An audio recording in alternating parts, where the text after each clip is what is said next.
Margaret walked down the street, unable to see because of her tears. The world had collapsed at once, leaving only emptiness and searing pain, and she did not know how to cope with her misfortune. Even in the morning, she was sure that there was no woman in the world who was happier than she was.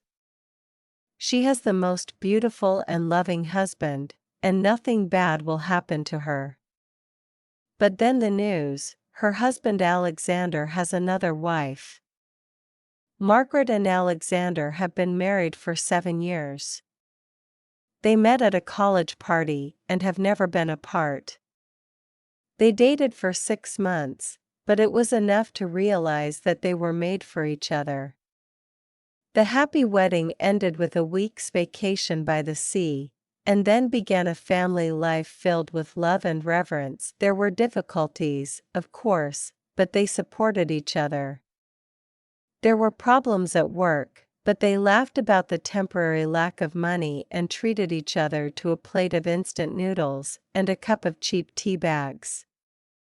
They were young and happy. As time passed, their family life together gradually improved.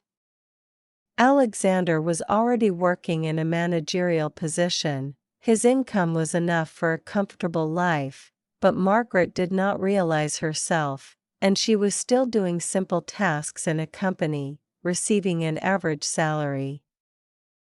3 years ago, Alexander's father had become seriously ill and needed constant care, and her husband had asked Margaret to take over those duties. "My dear, you see, we could hire a nurse, but she would be a complete stranger. And I want Daddy to be with just us, the people closest to him us?"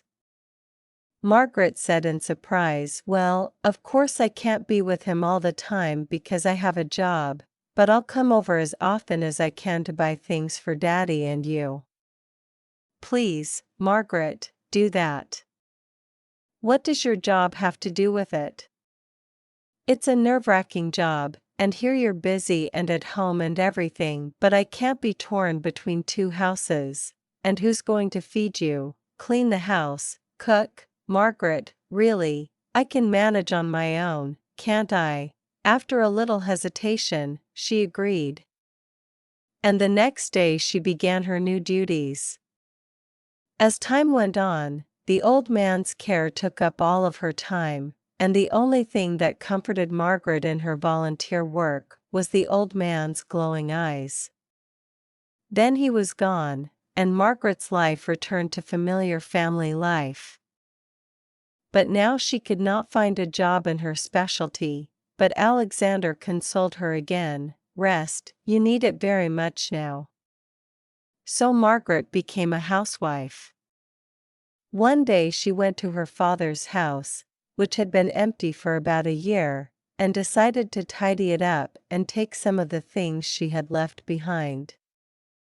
But as soon as she entered the hallway, she realized that someone lived in the house and was very surprised when a 2-year-old baby came out and stared at her with his blue eyes.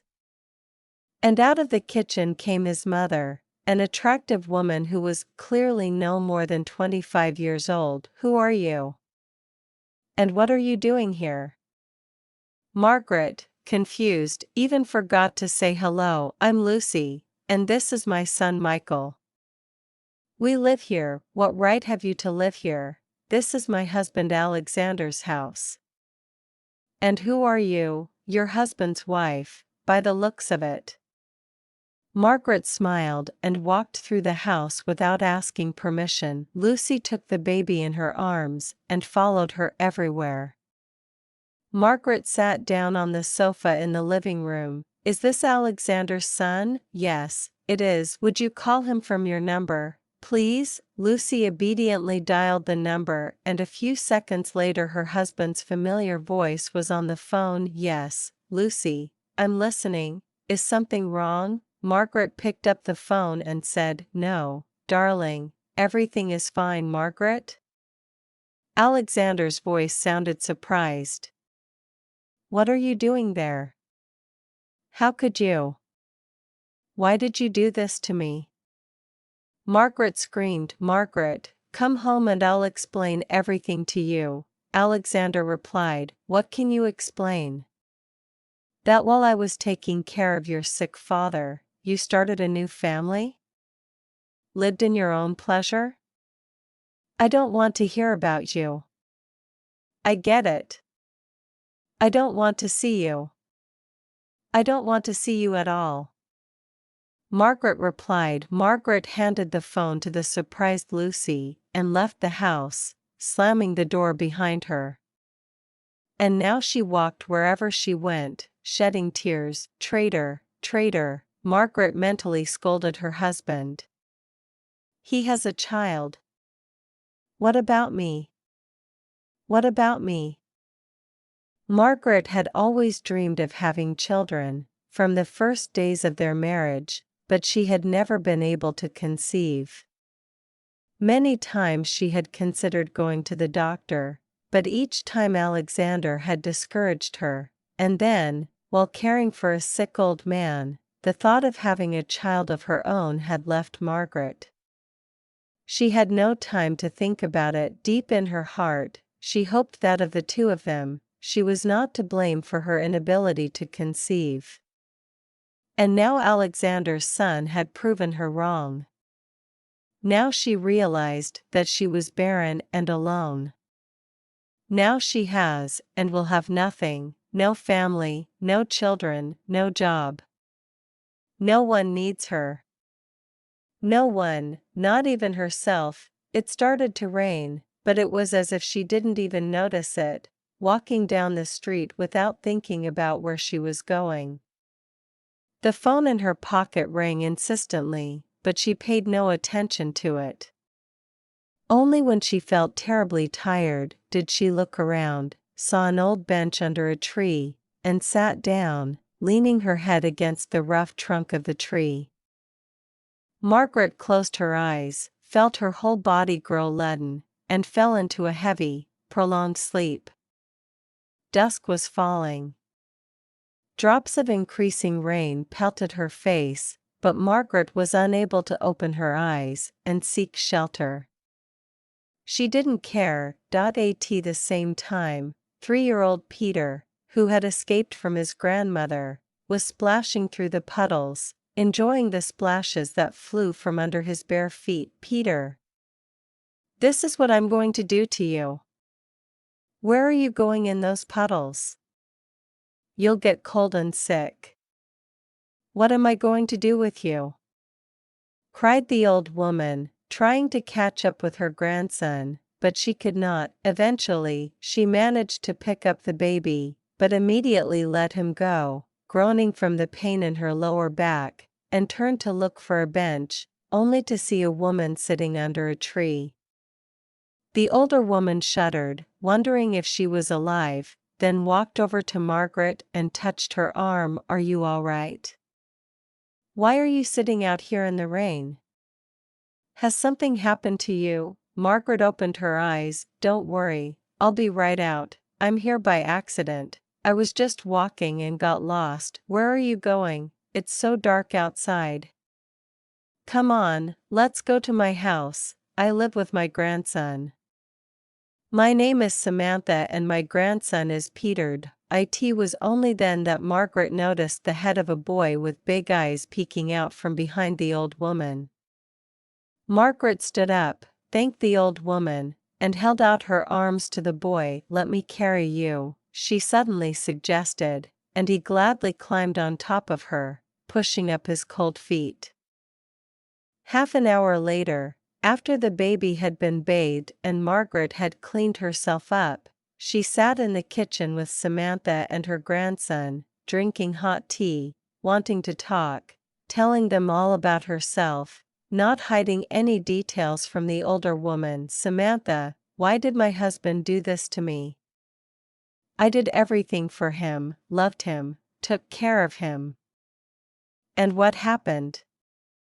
I took care of his father, and he betrayed me, cheated on me. How can you do that? And the worst thing is that I won't have children, and I wish I had a son like him." Margaret said bitterly. Margaret took Peter in her arms and, seeing that he closed his eyes, began to rock him gently. He is a gentle little fellow, not afraid of strangers. Oh, Margaret.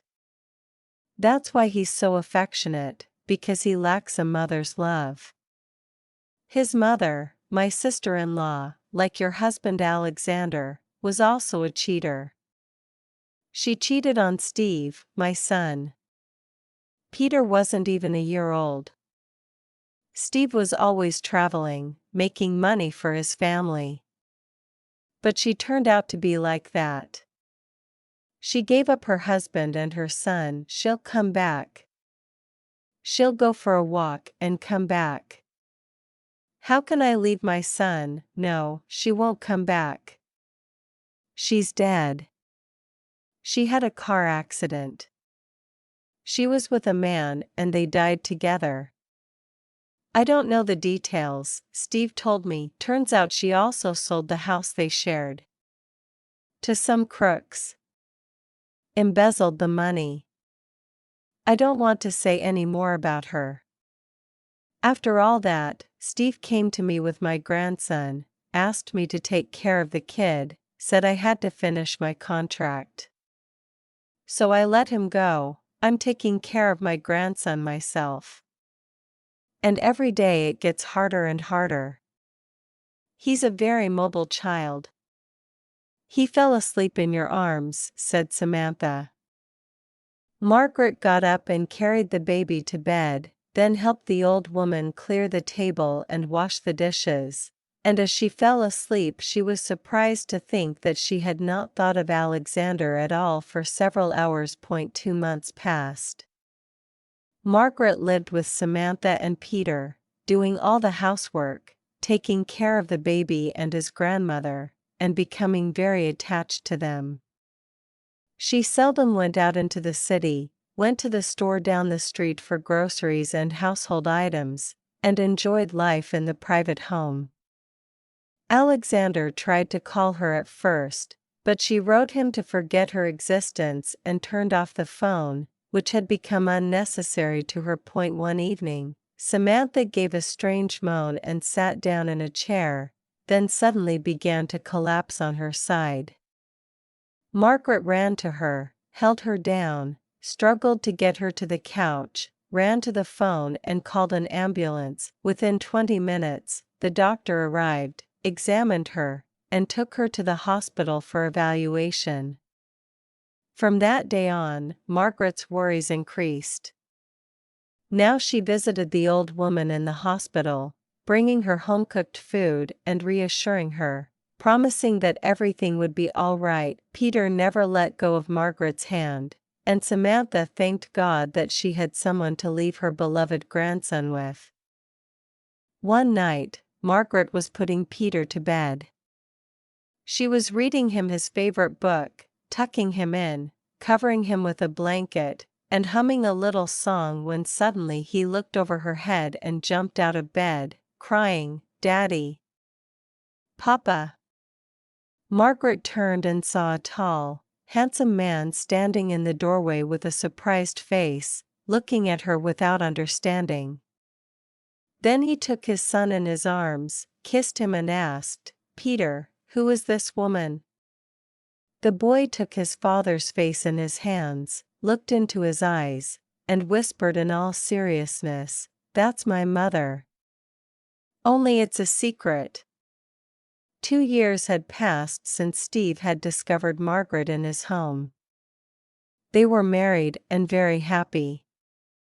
A few months ago, they had moved into the big, spacious house Steve had bought, with plenty of room for everyone. Samantha couldn't get enough of her daughter-in-law and kept telling her son that she had found him such a good wife.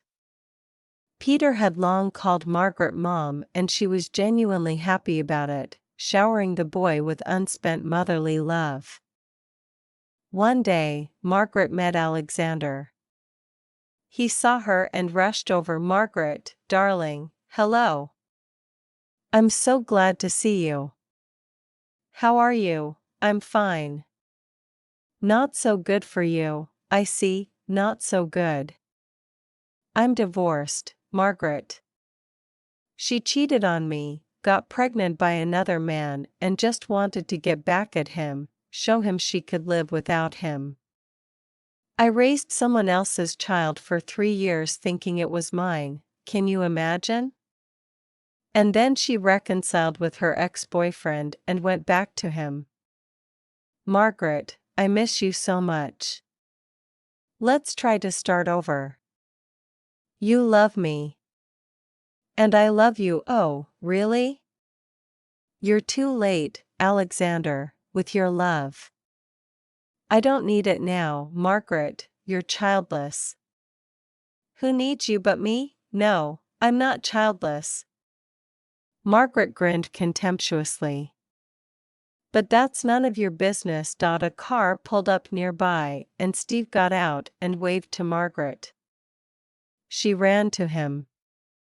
Steve kissed his wife and asked, "Who's that?" "Just a passerby." He asked for directions. "Steve, I have news for you. Come on, tell me." "Steve, my love, I'm pregnant, Margaret." He picked her up in his arms, turned her around, then put her in the car, and they drove away, and Alexander stood and looked at her for a long time, thinking that he had given this stranger his happiness.